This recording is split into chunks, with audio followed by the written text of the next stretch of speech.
This episode is brought to you by Roon. Roon 1.8 is an immersive new music experience featuring a new look, new intelligence, and new features designed for music fanatics. Click the link in the description box below for more information. At the very start of this year, one of my website readers emailed me saying, "John, you need to check out the Wiim Mini. It's a network streamer." I bought one. On the box it says Apple AirPlay, Spotify, works with Alexa. Today we look at this because it sells for only €99 or $99, and it does a whole bunch of different stuff.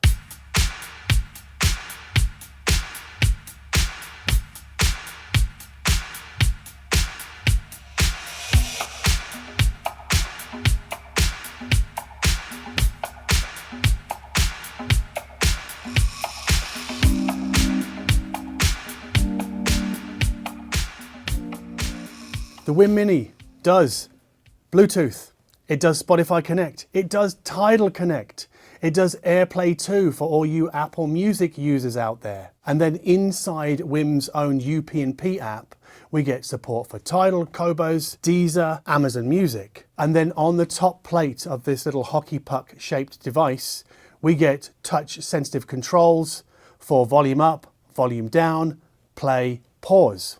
There's a DAC inside. Don't even know which one, don't care, it doesn't really sound very good. It's got an analog output, obviously, it's a 3.5mm socket. Bizarrely, it also has a 3.5mm analog input, but I haven't used either of those other than just to test the sort of sound quality of the DA conversion inside that comes out. I mainly use the Wiim Mini connected to an external DAC using its Toslink output. Now, one compromise here is that there is no Ethernet.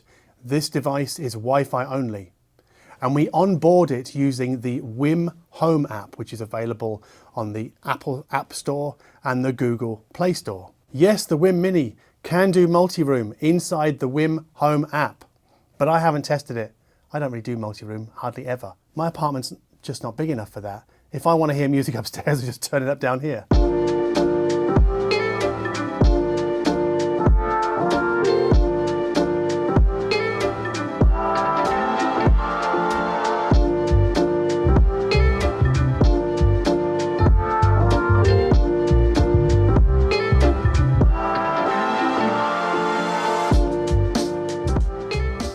Now for me, this is not a substitute for the Google Chromecast audio.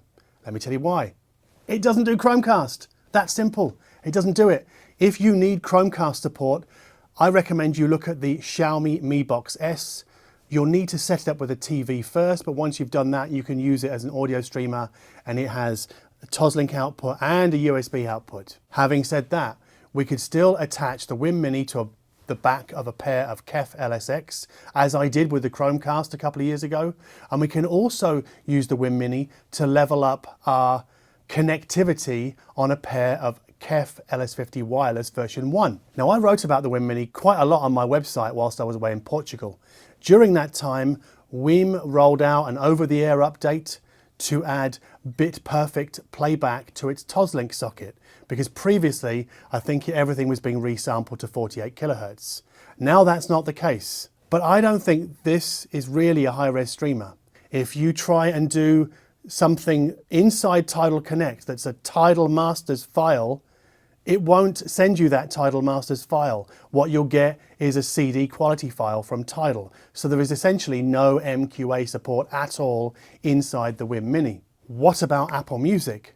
Well, if you fire up an Apple Music stream, the only way you can get it into the Wiim Mini is using AirPlay. And as we know, AirPlay is capped at 48 kilohertz. What about Amazon Music? I don't know. I haven't tested it. I don't have an Amazon Music account. What about Deezer? The same, I don't know. I don't have a Deezer account. I have accounts for SoundCloud, Spotify, Apple Music, Tidal, Qobuz. I think that's enough for one man to pay for in 1 month.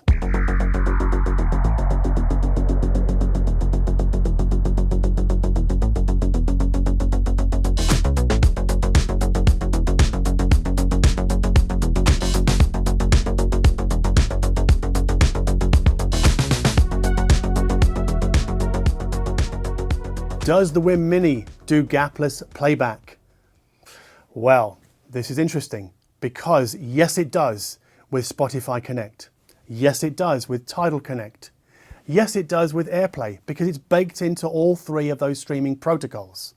However, even though Wiim say that the streaming services cooked into their Wiim Home app are now gapless, I am not finding that.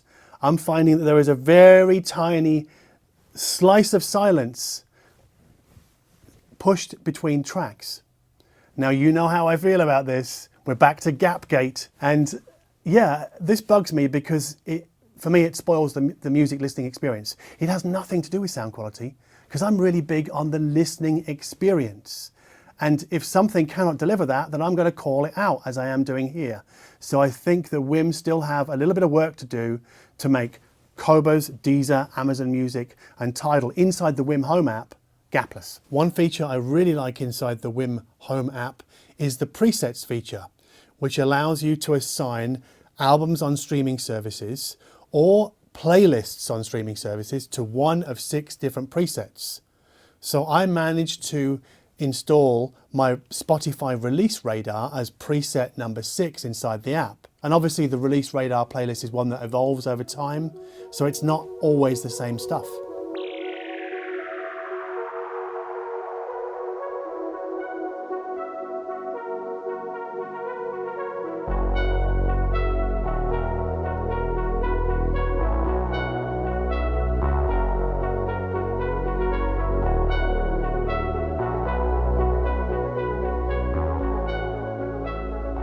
So I connected my Wiim Mini to the newly arrived Chord Mojo 2 DAC.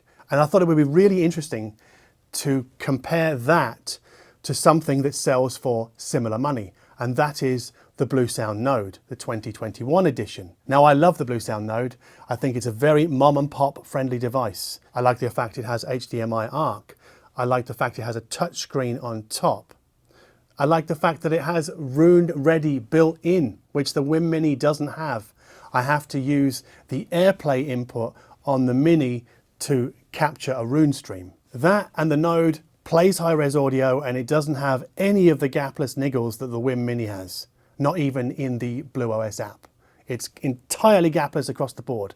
And as we know, we can't say that about the Wiim Mini yet. But, and here is the extra spicy finding, is that the Wiim Mini with the Mojo 2, to me, sounds better than the Bluesound NODE. It has more detail retrieval and more punch. So if sound quality is of the utmost importance to you, then you want the Wiim Mini and the Chord Mojo 2, right? But that means you're really sort of funneled into Tidal Connect, Spotify Connect, AirPlay, or you have to be content with slightly gapped playback when you're using Tidal or Deezer or Amazon Music or Qobuz. So there are compromises to be made. You either get the Bluesound NODE and it has all of the functionality that you could possibly want. I can't think of anything else. I mean, it has two-way Bluetooth, for Christ's sakes. The Wiim Mini doesn't have that. But if you're just buying based upon sound quality, then the Wiim Mini and the Mojo 2 is what you should get. How does the Wiim Mini with the Chord Mojo 2 attached compare to another streaming DAC? I've got no idea. I've only done this single one comparison with the Bluesound NODE. But if you're content with that, then please like this video. If you like my attitude towards high-end audio in that, yeah, I'm going to do affordable streamers from time to time. And really, I think the Wiim Mini is for people who think the Raspberry Pi stuff that we did recently is too fiddly and too much of a hassle. The Wiim Mini is plug and play. If you dig that, please subscribe to this channel. And as always, thank you ever so much for watching. It's a little hockey, actually I've got one, I can show you. No, actually, why do I do that? No. So those are kind of covered off. No, why am I adding stuff? To level it. Having said that, we could still use the Wiim Mini to level, can't talk. So if you've got a pair of KEF LSX or, no, let me do that again because it, hashtag Gapgate. Did I already mention that update? I did, yeah. Oh no. Yeah. Yeah, you did. Yeah, but no,